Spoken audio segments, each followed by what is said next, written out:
What's up, you YouTubers?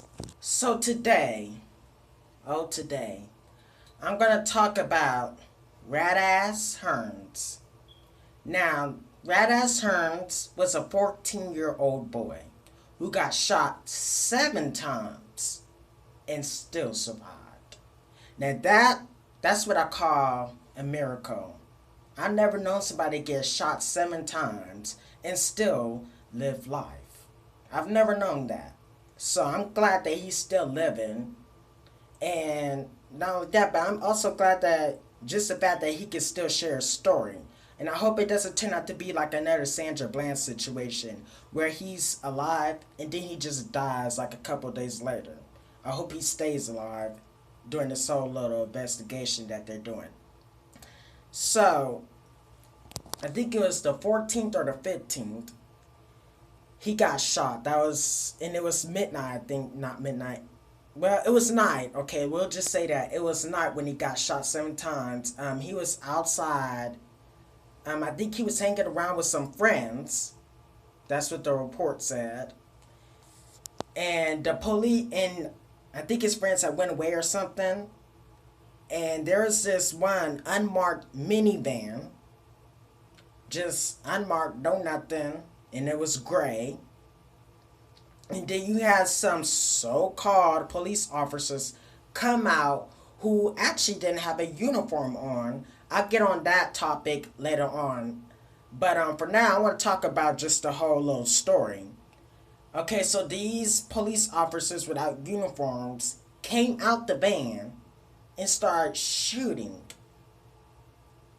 Radazz while he was running away. They say they shot him because they thought he was pulling out a weapon while you're running. See, this doesn't make sense. You can't use the whole little I shot him because he was running away or he put out a weapon or something.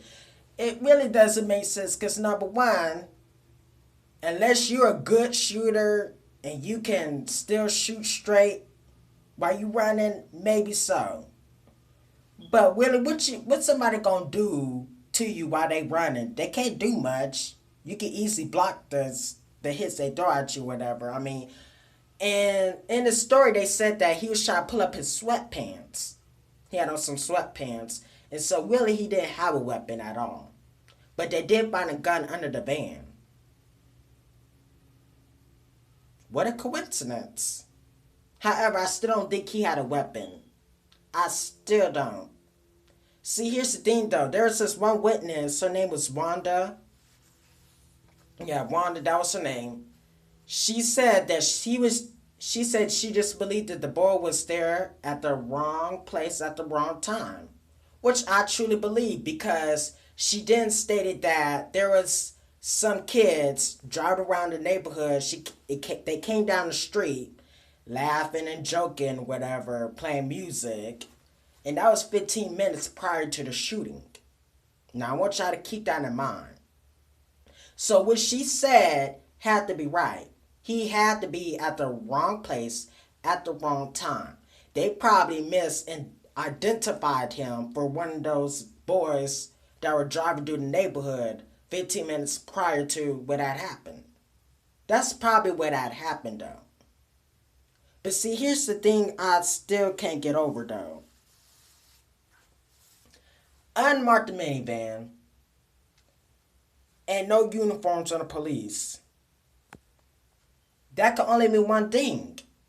Undercover. Or maybe they were just some fake cops. I don't know, but from the looks of things, I don't think they were fake cops. I think they were just being undercover. Because nobody's really... Because if they were fake cops, somebody would have already exposed them already. So I don't think they're fake cops at all. So...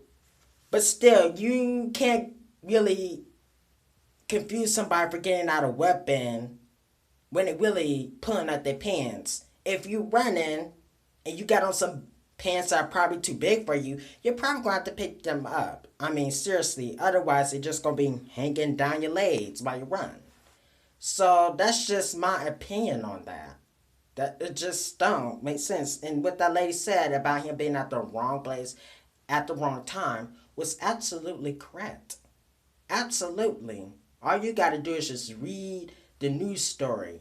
And I put that in the link in the link description.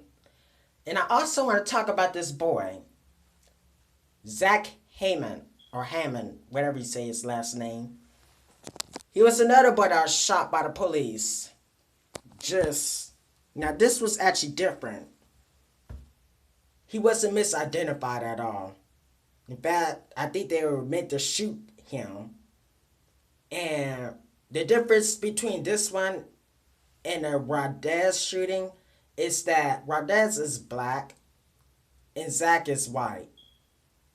And one thing I noticed is how they try to keep this story silent. They try to keep it silent from all of America. But guess what? If a black person gets shot, everybody just happens to know right at that second. See, I think this is a way of the media trying to get black people to get reactive anytime stuff like that happens to us. You see, anytime a black person unarmed gets shot or killed, whatever, they like to spread it all over. They like to see what black people are going to do because they want to see the foolish things that they could possibly do. They want to catch them doing something stupid. That's what the media tries to do. But see, when a white person gets killed, they treat it as if, not that they just like, okay, well, because this literally happened like last week. I'm not even joking with you guys. This happened last week. And white or black, if you are a victim of police brutality, you shouldn't be. Police brutality is wrong to every single group of people. Not just black, but everybody. So, anytime I see a police brutality situation, I'm going to go against it, whether you like it or not. I mean, that's just kind of my take on it. And the polices are just losing their minds. They don't have any common sense. They can't tell the difference between someone pulling out a weapon and then pulling up their pants. And they also can't tell if somebody's really harmless. I mean, seriously. You just have the police is doing whatever they want. The police is acting as if they're God or something. As if they're the best or something. As if you should bow down to them. I completely disagree with that. Nobody should have to be in that type of position. Nobody.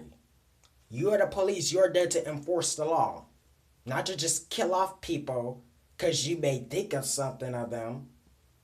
Or you may just not like them. It doesn't work that way. You are there to serve and protect. Not kill people. See, but it's police is like that are the thugs. Nobody likes to call them that.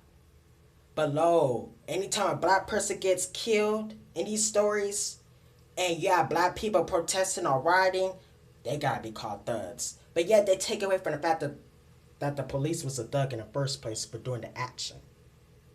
I want you guys to keep that in mind. Alright? And I hope you guys like and subscribe. Bye-bye.